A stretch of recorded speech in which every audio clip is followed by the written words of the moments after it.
My name is Christina Salsa, and for my organizational behavior project, I picked to do a critique and analysis project. And for my project, I picked something called the Cupboard Project, which I will get more into in the next few slides. So the problem for this project is the food insecurity in South Dakota. Food insecurity in South Dakota has risen sharply in the recent years. More than 113 South Dakotans are food insecure according to Feeding South Dakota. South Dakota has one of the highest hunger rates in a decade, according to the SDPB in 2025. Demand for the food assistance has increased by 20%, and that was just in 2024. Why this matters is the rising demand plus the decreased supply creates gaps in the community to support, as well as it leaves many children and adults hungry on a daily basis just because they're food insecure or they can't get the food assistance that they need. So the supported evidence that I found was, according to the SDPB in 2022, 96,000 plus South Dakota residents are food insecure, according to a statewide study. And food banks report falling supply and rising demand, as well as Feeding South Dakota requested $3 million in state funds to replace lost federal funding support. And the end of the federal free meal programs made more students go into hunger, because that ended all the kids that get the free meals at school. So when they don't get free meals, they just get the little sandwiches that the school is given, and that is not enough to fill somebody up for a full day. So why the Cupboard Project would help this issue is we would fill the little baskets with healthy snacks, bottled water, hygiene essentials, and it just ready to access packs for food insecure individuals.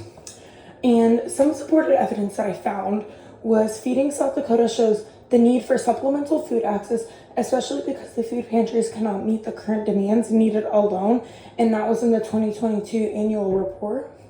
Their food and fund driven, encouraging communities-led donations, which has helped a lot. And then for that, OB Theory 1, it says the Maslow says basic psychology needs like food and water must be met before people can focus on higher level goals. So the care packages directly satisfy psychological needs. This supports individuals' ability to focus on school, work, health, and well-being. It matches the hunger-related challenges that were described in SDPB 2025, because it said also in the articles that students who are food insecure and are not able to get the food that they need struggle with work and school more, and especially their athletics. So it would help, and that's supported by that theory. For the OB Theory 2, organizations and community members share responsibility for contributing to societal well-being. So Feeding South Dakota reported that the community participation is essential due to the supply shortage, and that was also in the SDPB 2022 article. The Cupboard Project demonstrates leadership throughout the community, impact, and social responsibility. Since this would be a community-led project and just event held, it would show the community coming together to help people in need. And then for OB Theory 3, transformational leaders. So this would inspire change, it would motivate more community involvement, and create a meaningful impact to the people who need such baskets as these.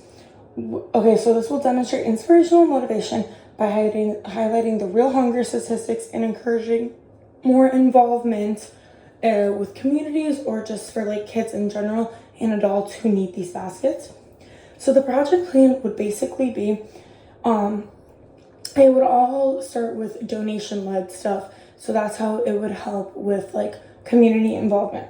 So donation collection of food, water, any hygiene items, and then obviously the assembly of the packages just put into it can be put into little baskets or little boxes, and then the distribution to the individuals. We'd have volunteers to distribute to the individuals, but also as well as volunteers to assemble the packages.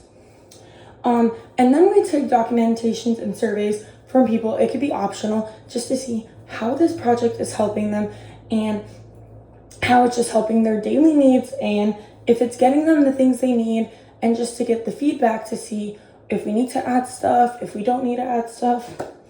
And then we'll do like the reflection and the results obviously as well. And Feeding South Dakota's food drive outlines the importance of organized donation drives and distribution planning. If it's like more organized and donated, it like works for a better cause, and people would be able to get more stuff for the baskets than just buying it out of their own pocket. So the anticipated impact would be the increased access to emergency food is what Feeding South Dakota reports. It would reduce the strain on local food and pantries experiencing shortages and support children and adults during the hunger spike after the federal program cuts. So basically, we would just want this project to help people not be more food insecure, to get the things they need, and to also not be embarrassed to reach out to like an organization, or so they don't feel the need to ask people for donations when there is already a donation centered thing put in place. So obviously, for a plan like this, there are limitations and things that we cannot get to. It would obviously be the small scale project compared to the statewide need of it. So clearly this would be like a little community led project, but there obviously is a big wide need for this type of food. And this would just be a temporary relief, not a long-term solution, obviously, because we can't fund like big things into the packages that are needed. And it's really all going to be led on donations, so that would also be the hard part with it, and it doesn't really address systematic causes. So for the conclusion, to wrap it up, South Dakota faces a significant increase in food insecurity recently, and the Cupboard project would directly respond to the immediate needs that people need, just to help in any way they can. And this would be supported by statewide data and aligns with the OB leadership theories. And small actions can create a meaningful community impact to the people that are in need in our community. And then I have my references right here.